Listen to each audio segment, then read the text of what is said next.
A few more games to get to. Big one at MSG. Are you going to this one? Gonzaga and UConn, top 20 matchup on Saturday night. I mean, look, I have such a principled thing that I don't like to pay Knicks ticket prices for college games.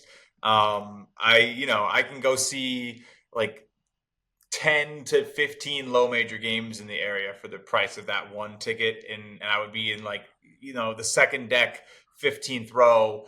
It's not really worth it. Especially in New York City where UConn has just such a massive base. Like if it was, Gonzaga against Tennessee, I would be there because the prices would be, 65% lower. UConn is a New York City school at the end of the day. Stores to NYC is such a direct pipeline. I know so many UConn kids who come here, Connecticut and New York City, very, very familiar with each other. And, obviously a lot of Connecticut's population density is along the eastern seaboard and they commute to New York. It's almost suburban. So no, it's going to be a heavy UConn crowd. I'll watch from home. It'll be a great game, but not worth it at MSG prices. I mean, you can go see St. John's Marquette for like $30 and sit in like the seventh row of the first deck, or you can go to this for like $150 and sit in the second deck. I think you just have to have your priorities straight. I get it. It's a classic. It's the Hall of Fame game, but I'm just such a sicko that I value the Manhattan versus the St. Peter's almost as much as the Gonzaga versus UConn. And some people might be disgusted and turn the podcast off after that one, but that's who I am. So I got to stick with it. I respect it. Not only looking for plus EV bets in the college basketball betting market, but plus EV deals in the ticket market as well. Gotta get a sponsorship there, Justin. But yep. My cap for this game, briefly here, Gonzaga trying to bounce back after blowing the double-digit lead to Kentucky last Saturday night in Seattle. Really bad loss for Gonzaga. Just because you mentioned it, now you travel essentially playing on the road in a very pro Huskies environment. It's going to be 80% full with UConn fans at the least. And listen, UConn has looked a lot better of late. I know it came against Baylor at home, no Edgecombe, and at Texas, which was outperforming, or at least drastically mispriced in the market in that game. I was shocked looking back. I didn't have a ton of time to cap on Sunday, but I was kind of surprised that the market favored the spot that much, with Texas being favored by a point juiced at home.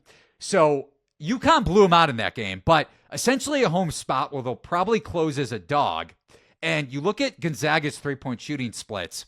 They've allowed opponents to shoot just 24.9% from three, but then you look at per synergy, how opponents have shot on unguarded threes, 28.9%. So that's like Kentucky, where, and I know they just faced off, ironically, if Gonzaga gives up open threes, and this isn't an elite defense by any stretch, UConn theoretically is going to hit shots and can shots from deep. You look at their three-point shooting splits this season, whether it's Alex Caravan, who, by the way, is healthy, came back for the Texas game. Solo Ball, shooting around 45% from deep this season, and Liam McNeely, the five-star freshman. The three of those guys have combined to shoot 43% from behind the arc. UConn could easily crater Gonzaga's three-point defense to the extreme at MSG, where they're comfortable playing. Oh, yeah. I don't know what to do with Gonzaga because the market is going to favor Gonzaga in this game, undoubtedly. I just wonder where the line closes. That's the question of the episode. Where does this line close? If I'm gonna guess, I'm gonna say Gonzaga -4.5. Really? Yeah. And maybe 5. So you think right in line with KenPom?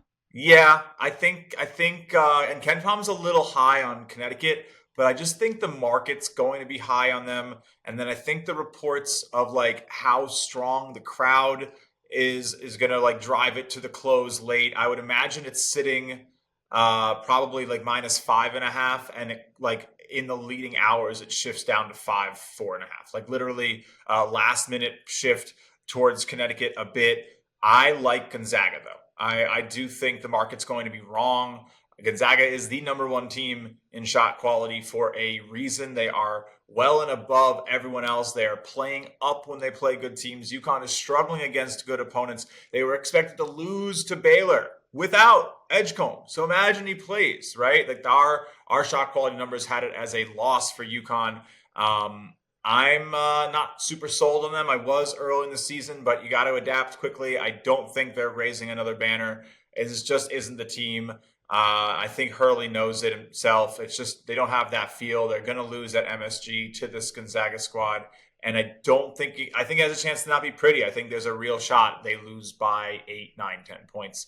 It just gets away from them late. It doesn't really mean anything. It's 5, 6 points in the last minute and a half, and then it finishes at 10, and UConn bettors are sour because they didn't cover at the last minute because of fouls and everything. But that's likely how I see it going down.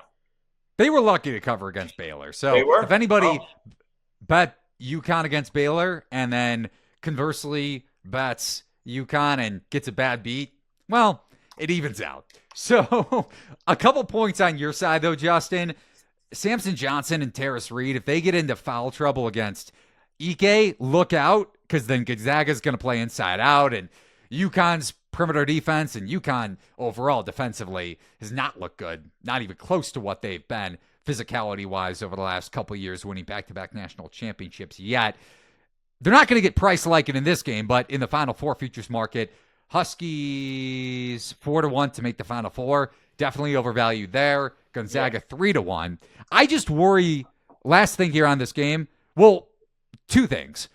Whoever controls the pace, if UConn is able to slow it down and they want to play at a slower tempo, keep Gonzaga more so in the half court, probably looking at a tighter game, whether they have a shot to backdoor or even win the game outright. But if Gonzaga is getting looks in transition and UConn is for some reason off from 3, whether it's just variance or what, because Gonzaga's gotten plenty of positive variance defensively from behind the arc, as I mentioned, that'll play a big role, the tempo, pace in this game in terms of who covers, which team covers. But stay away game for me. I'm excited to watch it, no doubt about it. But sounds like you're on Gonzaga. Oh yeah, I will be on Gonzaga. They're I think they're the team that likely between them and Houston who ends up messing with that SEC triumvirate come March.